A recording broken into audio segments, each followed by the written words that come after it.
BlackRock intends to turn Bitcoin into an annuity. The Clarity Act lets them do it. On January 23rd, BlackRock filed an S-1 with the SEC for a product called BITA. March 31st, they updated it. BITA turns Bitcoin into an annuity. Bitcoin, the king of cryptocurrencies, turned into an annuity by a $12.5 trillion asset manager who already owns the dominant Bitcoin ETF. And Bloomberg's top ETF analyst, Eric Balchunas, said the launch is weeks away. Almost nobody covered it. Here is what BITA does. It takes Bitcoin, wraps it in a covered call structure, pays you a monthly yield, and caps your upside. When Bitcoin rips past the strike price, those gains don't go to you. They go to an institutional counterparty on the other side of the trade. And BlackRock, they collect fees all day, every day. Two things are required to make this happen. One is done, the other isn't yet. You'll learn about both today. There are three things we're going to cover today. 1, how IBIT has already captured the ETF market. 2, how BITA is designed to transfer your upside to institutional counterparties. And 3, why Clarity builds the moat. Stick with me, we're going to get forensic on this. If you're new to my videos, please subscribe now. This channel covers the structural mechanics the financial press doesn't. You need to understand this before BITA launches. In January 2024, the SEC approved spot Bitcoin ETFs. The financial press called it a watershed moment. They were right, but not for the reasons they thought. BlackRock, Fidelity, and Invesco launched products within days. By March 2024, BlackRock's iShares Bitcoin Trust, ticker IBIT, crossed $10 billion in assets under management faster than any ETF in history. Not crypto history, all of ETF history. That number is now $69.7 billion. In order to really understand what that means, you have to understand what a moat looks like in financial markets. It isn't branding, it isn't being first, it's liquidity. The bigger your pool of assets, the tighter the bid-ask spreads on any derivative product you build on top of it. The tighter the spreads, the better the execution. The better the execution, the more attractive the product. The more attractive the product, the more assets flow in. IBIT's $69.7 billion isn't just a balance sheet number. It's infrastructure. It's the foundation that makes every product BlackRock builds on top of Bitcoin cheaper to run and more profitable to sell than anything a competitor can offer. Now, here's where the timeline gets interesting. Because BlackRock wasn't waiting for Clarity to start building its next product. On September 30th, 2025, while Clarity was still stalled in the Senate, NASDAQ filed a proposed rule change with the SEC to list and trade shares of a new BlackRock Bitcoin income fund. The regulatory groundwork was already being laid before the bill had cleared a single committee. Then, on January 14th, 2026, Coinbase CEO Brian Armstrong pulled his company's support for Clarity, and the Senate Banking Committee canceled its markup the next day. The bill was dead in the water. 9 days later, on January 23rd, BlackRock filed the BITA S-1. Think about that sequence. The markup collapses, 9 days pass, BlackRock files the product that needs the bill to reach its full potential.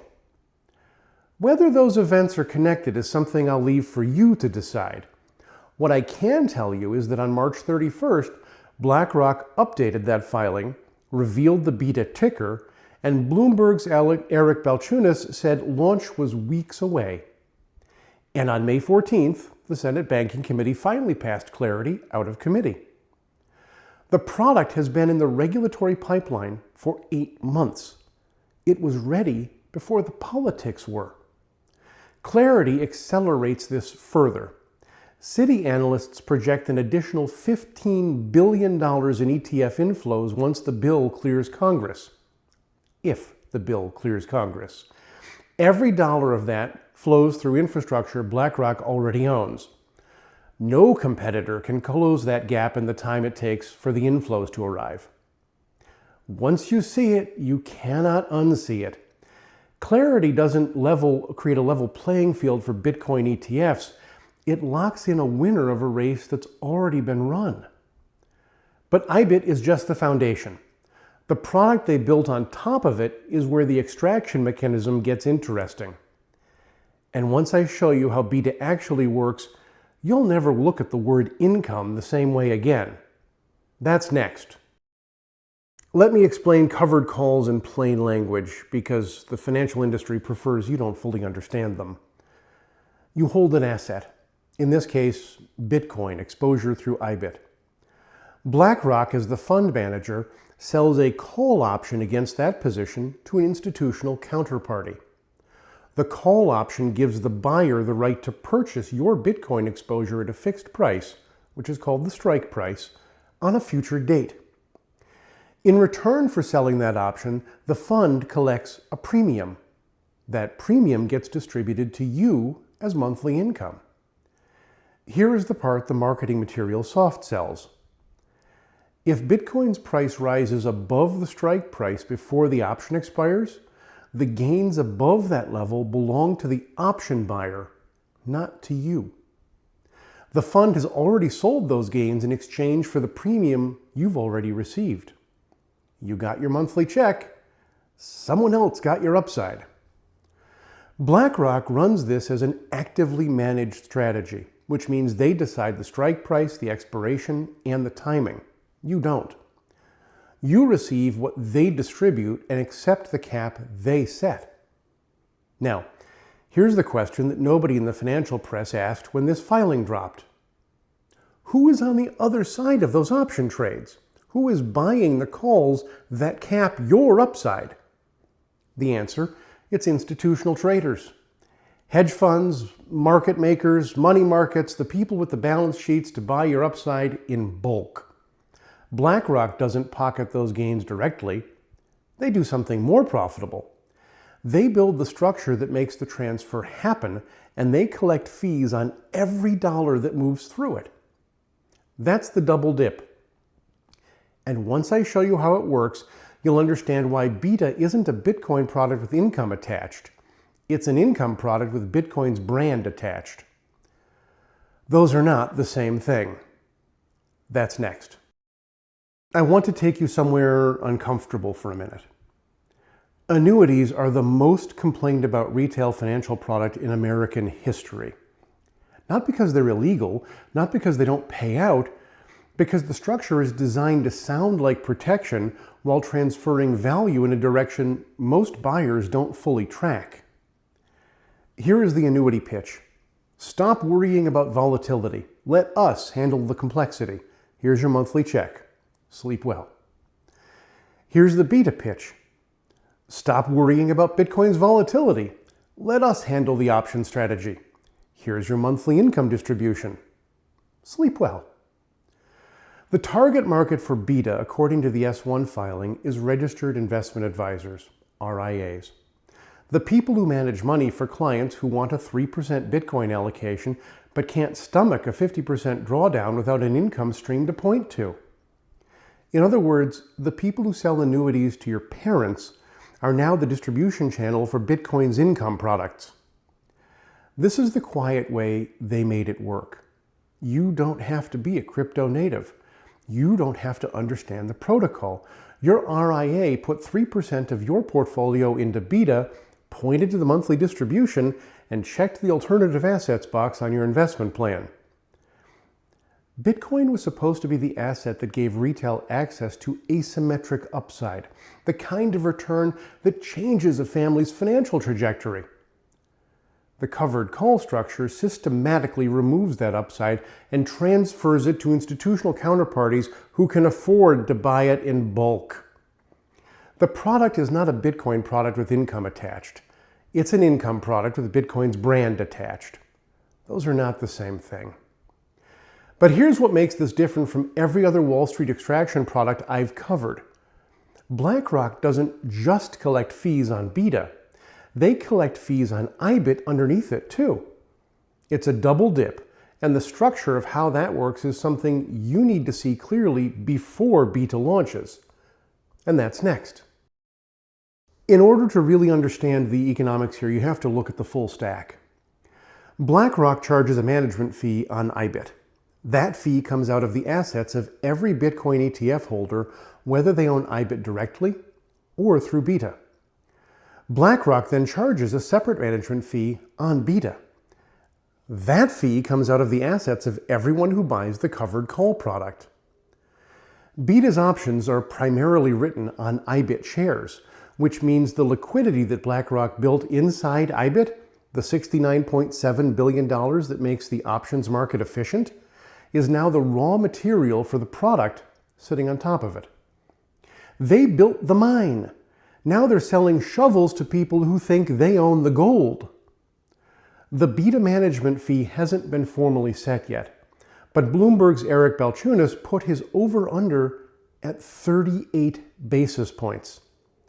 Stack that on top of IBIT's existing fee, add the systemic transfer of upside to option counterparties, and you have 3 separate streams of value extraction from a single retail Bitcoin position.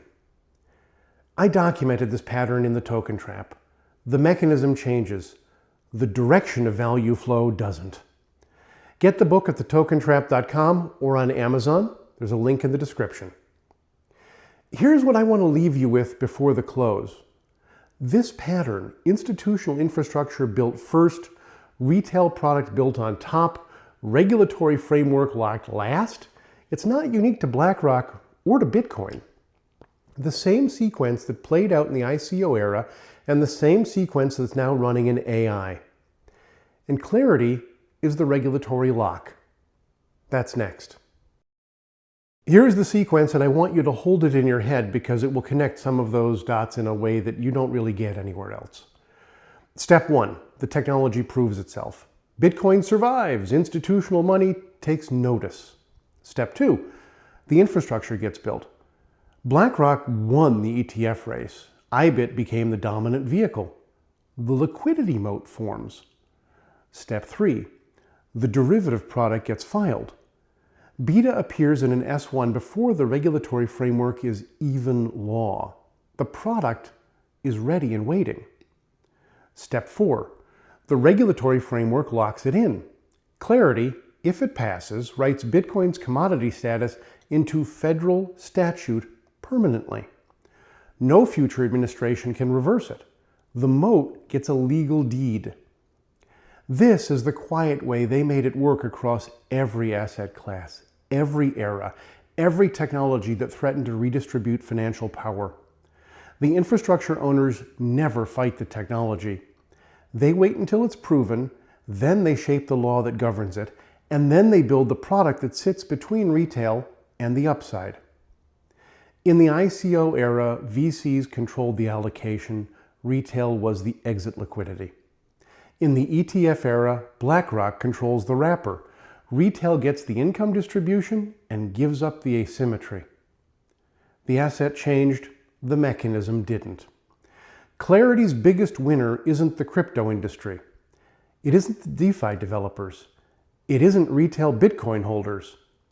It's the firm that has $69.7 billion in Bitcoin assets under management and a covered call product sitting in the SEC filings before the Senate Banking Committee voted. If you want to understand how this pattern runs in AI right now using the same playbook, that's in the book, The Token Trap. Amazon and tokentrap.com. There's a link in the description. Subscribe if you haven't. This channel covers the mechanisms, not the hype. My name's Dana Love. I'll see you in the next one.